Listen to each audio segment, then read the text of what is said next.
Hey gang, this is Carl White. I'm your co-pilot today at the Author Showcase here with the Scotsman Guide podcast. And the pilot in command today is my guest, Rob Finlay. And Rob is the founder and CEO of the investment firm 30 Capital. And Rob wrote a great article in the August edition of the commercial edition of the Scotsman Guide. And the name of the article was Sharpening the Technology Edge. So first of all, great to see you, Rob, and appreciate you taking the time and hanging out with us here for the next few minutes. Oh, thanks for having me, Carl. Very excited to be here. Thank you. So give us a basic overlay of what this article is about, Sharpening the Technology Edge. Give us a little bit of an overview, and then we'll dive deeper into it. Sure.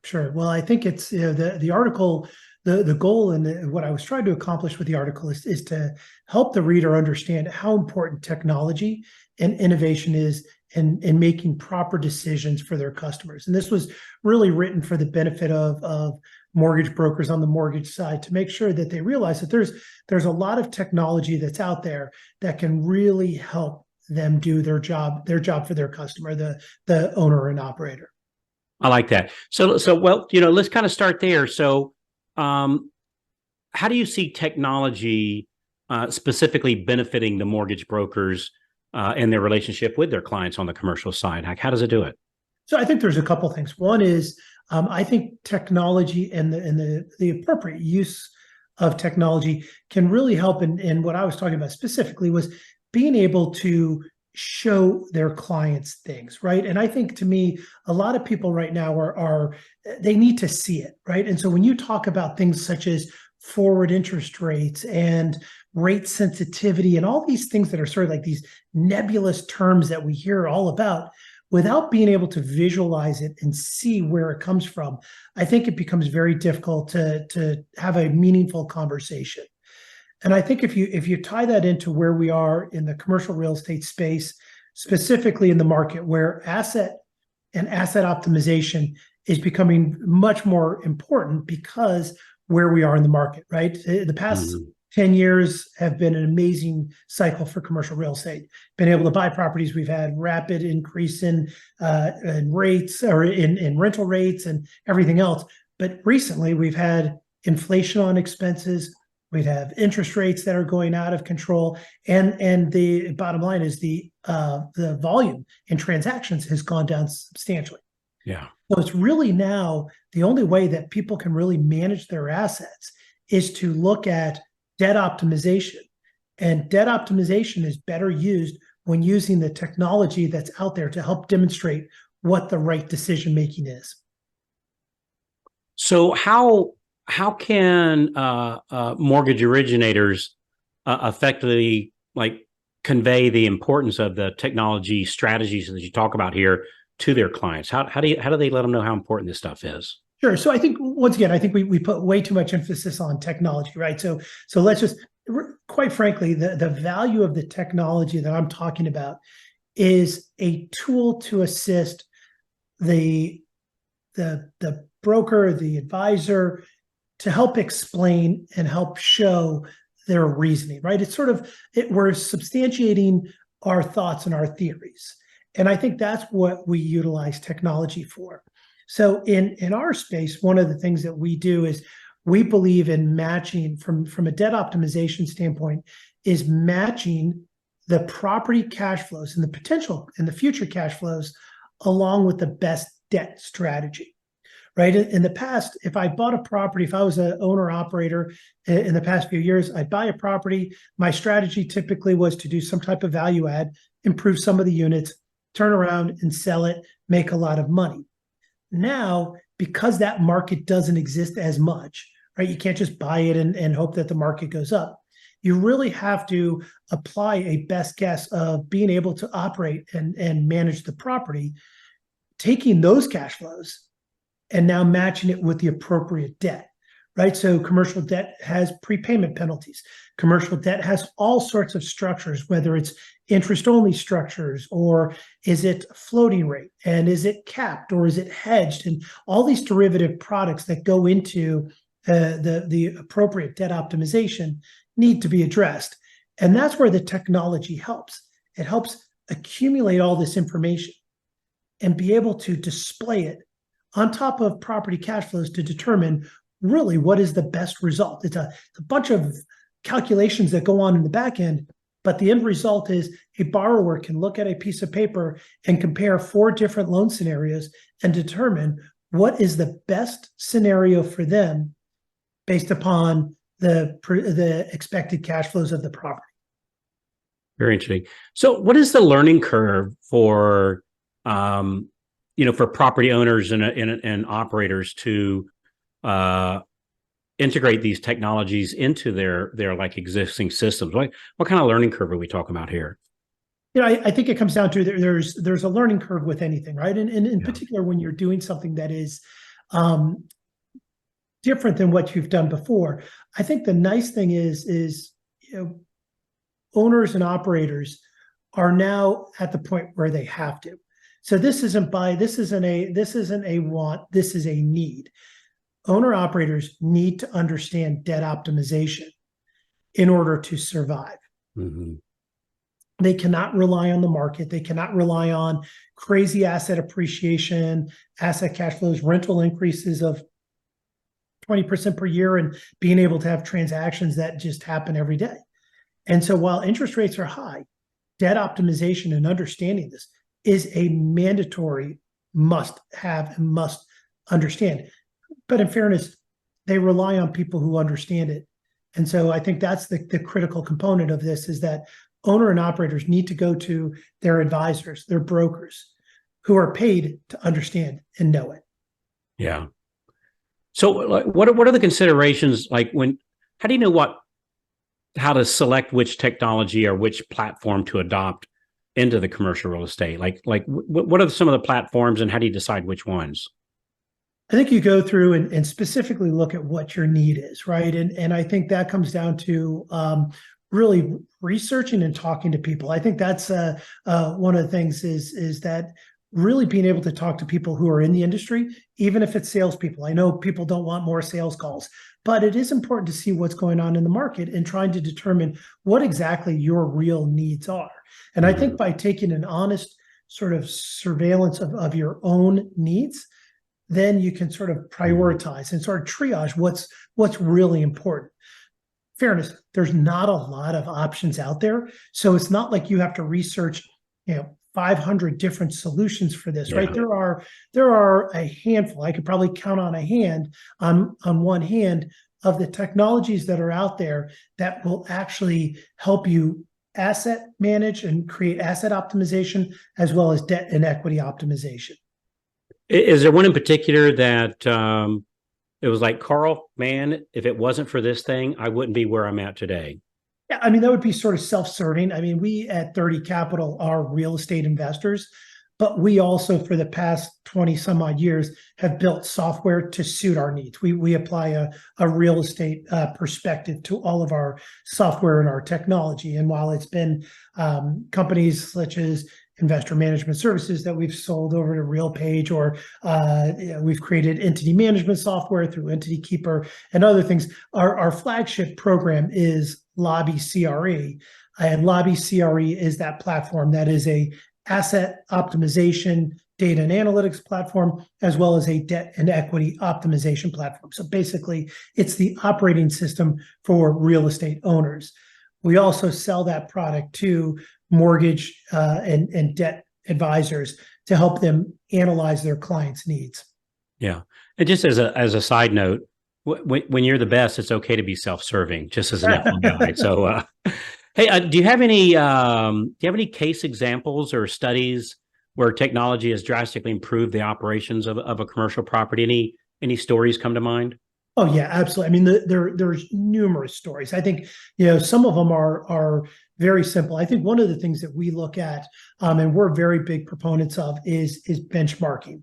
And this is in particular right now, knowing how your property is relative to the comps in the market. And in this case, we were in a situation, we were working for a customer who was having some investors who were struggling with the property. They were like, hey, we're used to these investment returns and we're not getting it. And so we went into the market to determine and look at this individual operations of this property relative to these comps. And we could determine two things. One, in some of their properties, they were outperforming the market. So it was actually not the sponsor or the real estate owner, but actually the market had gone down. Whereas in a couple, we realized that some of their expenses were way out of whack relative to the comps, and they were able to adjust those numbers. So technology and utilizing data and analytics really can help sort of give you a better direction to ultimately create better equity returns. Yeah. How do you see, like, is there a way of using the technology of playing a role in like the tenant acquisition, particularly like in some of the more competitive markets, if there even is such a thing right now in today's market? Yes. Oh, yes. I think, look, people, as we evolve, and we're evolving as a not only as a country, but as a industry as well. Commercial real estate, when I got into it, I was the first one on my desk with Lotus 123, which most of your listeners probably don't even remember what Lotus 123 was, right? And so, followed by Excel and stuff. Our industry is absolutely evolving, and the utilization of technology and the almost the acceptance of innovation and technology in our industry is overwhelming, and you're starting to see the real dividends paid for that. And I think, quite frankly, I mean, we've talked about it before, Carl. You're in the residential side, and look at what your group is using, right? Look at the people there. Look at the difference between what they're doing for lead gen and drip campaigns and all the stuff that you have to do on that side of the business relative to how it was 20 years ago, right? It is changing. And so the people who are adopting this technology, the people who are accepting it, are winning the game. And the ones who don't, the ones who say, hey, you know what, I'm not gonna follow, will be out of business. And the great equalizer is always a market like this. You know, it reminds me when the internet first came out. I'm old enough to remember that. I remember thinking it was a fad and this won't last very long. Right. And thank goodness I changed my viewpoint on that, or obviously things wouldn't have worked out the way they did. Are there any really challenges or pitfalls that originators should be aware of when introducing that technology to their clients? Any kind of gotchas or anything? No, I think what happens, and I think there's a lot of, there are, for a broker, I think the most important thing is realizing that the software providers are your ally, right? They are, a company like one of our portfolio companies inside of 30 Capital is Defease with Ease, and we do hedging advisory and all these other things. We don't originate debt. We don't do that, but we help people analyze debt. And we work with brokers and advisors to help them with the technical sort of interest rate components and structuring of that debt. So I think for a broker, the most important thing to look at is, who is your service provider? Who is your technology partner? One, do they have real experience in this industry, right? Or are they just a software company?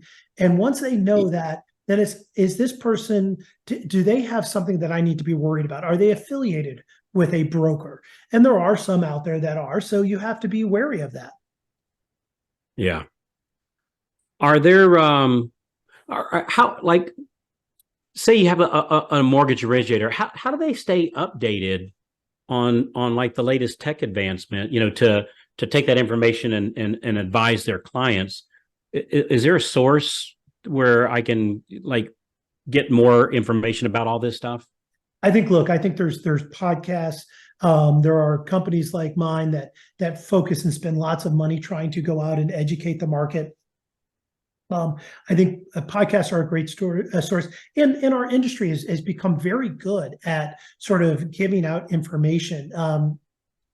So I think those are really the sources that I like. I think any of the big sort of commercial real estate, the weekly bulletins, the email blasts, things like that are really good. But I think there's also mortgage originators. As I said, there's not a lot of us in this space. So I think in the commercial side, were very different than the residential. In the commercial side, there's not a lot.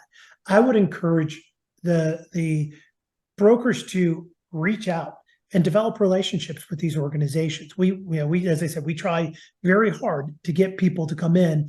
We have an academy that trains people. We have, we have a marketing team that goes after people. But having the broker come in and sort of set the terms of what they want to learn, what they want to understand, is very powerful for them. And that it pays dividends, right? It's not being able to utilize technology, being able to be on the forefront of the market for a mortgage broker is very similar to back in the old trading days when Bloomberg terminals, these are these big terminals that if you see a picture of Wall Street, you see them with all their 12 screens and all this stuff. Yeah. That was the data revolution for Wall Street. There was a time where there were traders who had one trader would sit there and they would have their 12 screens looking at all of this stuff. And then you would look over to the guy to the other side, and he was still using a runner and like 2 or 3 phones. Well, I can tell you who I want managing my money. It's the one that has the 12 screens and instant information. That's what we're experiencing now. Mm-hmm. And that's how far the divide is between the people who really understand and embrace innovation and technology versus the ones that are just like, yeah, you know what? This is the way I've done it for the past 15, 20, 30 years. This is the way I'm going to do it from now on. Yeah.